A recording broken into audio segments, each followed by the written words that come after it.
한국의 트럼프다라고 말이죠. 알겠습니다. 김영인TV입니다. 자신의 주군을 배신한 자가 성공한 예는 이 역사상 없죠.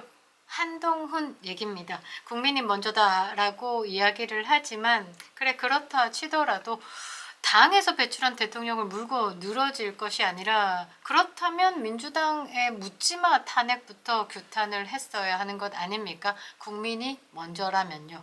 제가 생각할 때 윤석열 대통령을 물고 뜯고 씹고 돌리고 한 건 본인이 먼저였기 때문이다 라고 생각을 합니다.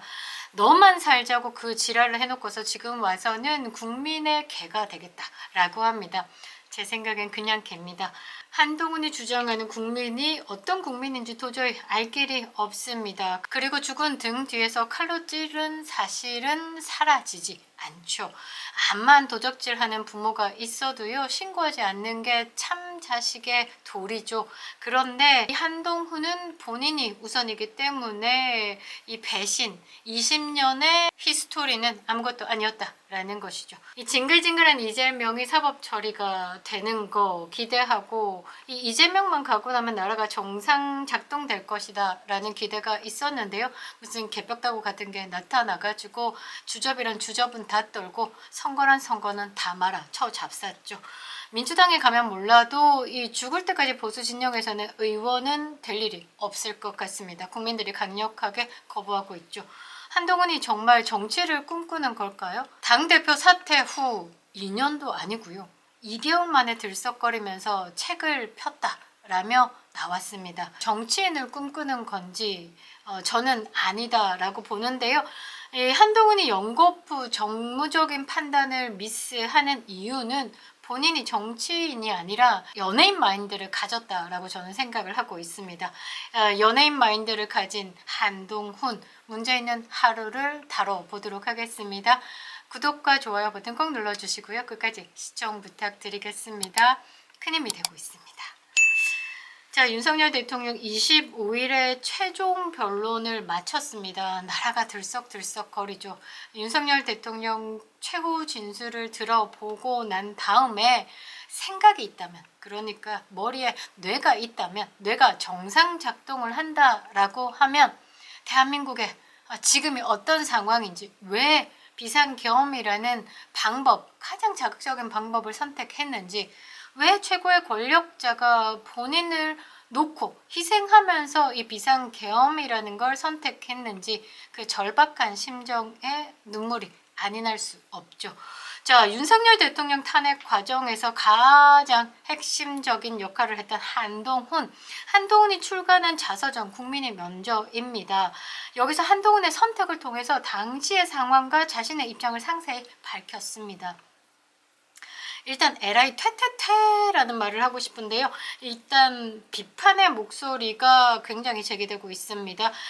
이 책에서는요. 12.3 비상계엄 직후에 당이 추천한 질서 있는 퇴진안내 관련돼서 윤석열 대통령이 자진 사퇴 그런 생각 없다. 이거 분명히 전한 거.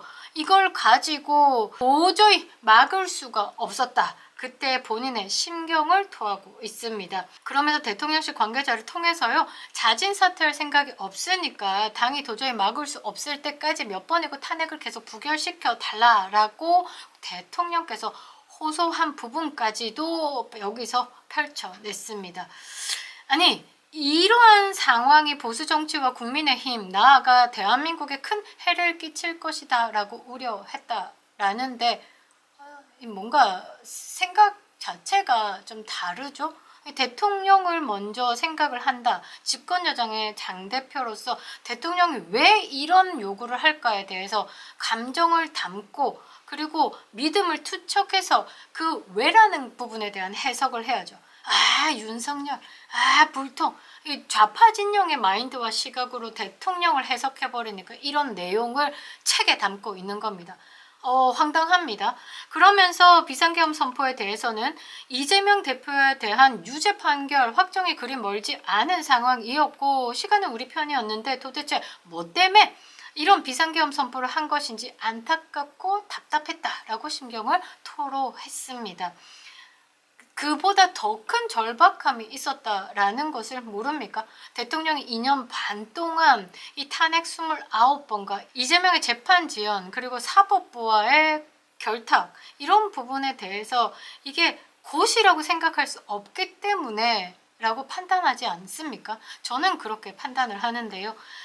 그러면서 민주당의 폭거에 대한 대통령의 좌절감과 국가의 미래에 대한 우려에 공감을 하면서도 문제는 정치와 사법 시스템을 통해서 해결해야 한다라는 점을 강조하고 있습니다.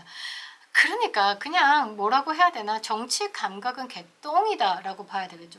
대한민국 윤석열 정부가 2년 반 동안 끌어오면서 이게 정치와 사법 시스템을 통해서 해결이 되던가요? 대한민국 대통령이 통합의 메시지를 던졌죠. 그러나 이 불법과 편법 그리고 불공정함에서는 이 협치라는 단어가 매치가 안 됩니다. 상대 과감해 해야죠. 이게 지금 사법 시스템과 정치가 잘 맞아떨어져서 운영이 됐다라고 하면 탄핵이 29번이나 던져지겠습니까? 저는 한동훈이 어떤 해석을 하고 있는지 정말 답답하다라는 거죠. 이게 뭐라고 해야 되나? 검사 생활 21년, 그러니까 사회생활이 아니잖아요. 일방적인, 그러니까 소통의 관계가 아니었잖아요. 그러니까 이런 생각을 좀 답답한 사고방식을 터뜨리는 것이 아닌가라고 저는 좀 생각합니다. 그러면서 비상계엄을 통해서 문제를 해결하려고 한 대통령이 위헌이고 위법이다라고 한동훈은 지적하고 있습니다. 이러니 한동훈에 대해서 비판의 목소리가 아닌 나올 수 없죠. 홍준표 대구시장 같은 경우는 한동훈을 수영버들에 비유했고요. 풍전세류라는 말을 썼습니다. 바람 앞에 수영버들이란 말로 지조 없이 이리저리 흔들리는 사람을 대할 때 하는 표현이죠. 그러니까 뭐 귀가 팔랑팔랑 거려가지고 말 같지도 않은 체포 명단을 두고 콧구멍 벌렁벌렁 거려가지고 왜 저를 체포하려고 했습니까? 메모를 보고 어떤 루트로 들어와서 체포 명단에 한동훈이 있다, 위협받을 수 있다, 죽을 수도 있다, 헛소리에 팔랑 넘어갔는지 모르겠는데 결코 리더로서 그리고 이 고위 공직자 아니면 정책을 집행하는 자 입장에서 이 판단력 자체가 뭔가 까면 안 되는 거죠. 아무튼 이 부분 이야기하면 또 갑자기 이렇게 분노가 오르니까 오늘은 한동훈의 책에 대한 해석을 좀 해볼게요. 그런데 이 책에서 또 계엄 해제의 필요성을 강조합니다. 한동훈, 내가 계엄을 해제했어. 한동훈의 정치 이력 중에 계엄 해제, 이거 되게 크게 생각하거든요. 그거를 또 열심히 다룹니다. 계엄이 해제되지 않았다면 경제와 안보가 망가졌을 것이다. 우리는 계엄을 막는 당이어야 한다. 이재명 대표가 대통령이 될 경우 자신에 대한 유죄 판결 확정을 막기 위해서라도 무슨 일을 할 것이다 생각한다. 지금 계엄을 엄정히 단죄하지 않으면 이재명의 계엄을 막을 명분이 없다라고 강조했습니다. 이 베이스를 한번 보시면요. 이재명이 대통령 된다의 베이스입니다. 이재명 대통령 만들기에 윤석열 대통령을 끌어내리는데 힘을 합쳤다라고도 저는 해석을 하는 거죠. 이 본인의 이 지나온 시간에 대해서 합리화시키고 있는 겁니다. 이재명이 대통령 되면 계엄 남발할 거니까 이 계엄에 대해서 윤석열 대통령부터 계엄은 아예 안 돼, 위법이야, 위헌이야, 단죄를 하는 상황에서 그래서 내가 나서가지고 윤석열 대통령 탄핵에 찬성하는 23명 반란표 만든 거야. 나 계엄에 해제했잖아. 이러고 있는 거죠. 그러면서 우리 당이 배출한 대통령 탄핵에 찬성하는 것은 나에게도 굉장히 고통스러운 결정이었다. 웃기고 자빠졌죠. 한동훈이 뭐라고 했죠? 그때 의원들 앉혀놓고 제가 투표에 참여했습니까? 이러고 있었죠.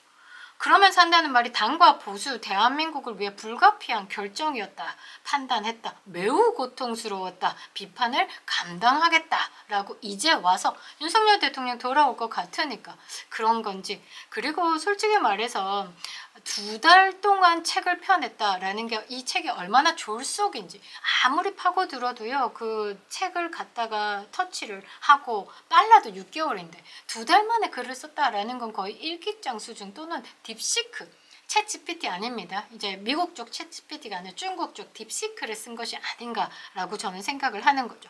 이러니까 당내 인사들이 한동훈을 배신자다라고 하는 겁니다. 나만 괴로워 죽겠는데 내가 한 탄핵 몰이는 정당했어.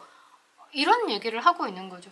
이건 유승민하고 똑같은 겁니다. 지금 권선동, 유승민 요짝 진영과 함께 가야 되는 거다라고 볼 수밖에 없죠. 그러면서 자서전에 계엄 선포 이후에 미국 측과의 면담 내용까지 공개했습니다. 미국 측 관계자가 또 어떤 관계자인지 모릅니다. 이 신뢰할 수 있는 관계자로부터 들은 체포 명단에 콧구멍 벌렁벌렁 거렸죠. 아직 누군지 밝히지 않았죠. 이게 진짜 실존하는지 이게 명수인지 어떻게 압니까? 근데 한동훈이 미국 측 관계자를 만났다라고 하면서 계엄 선포 이전은 물론 이거니와 계엄 당일조차도 정부가 제대로 된 설명을 해주지 않은 점에 대해 큰 문제의식을 가지고 있었다. 그 미국 놈 누구냐고. 계엄 사태가 조속히 종료되지 않았다면 미국과의 관계를 비롯해서 외교 안보에서 큰 문제가 발생했을 것 같았다. 지금 상황에서 국제사회가 윤석열 대통령을 응원하고 있습니다. 윤석열 대통령이 국민들과 함께 이 공산 세력을 한국에서 걷어내기 위해서 본인을 희생한 부분에 대해서 그레이트 그리고 한국의 트럼프다라고 박수를 받고 있고 지지를 받고 있죠. 한동훈의 자서전에는 헛소리다라고 보시면 될 것 같네요. 이 한동훈이 이 책을 펴내고 전국에 북콘서트를 하면서 지지세를 모으겠다. 이건 뭡니까?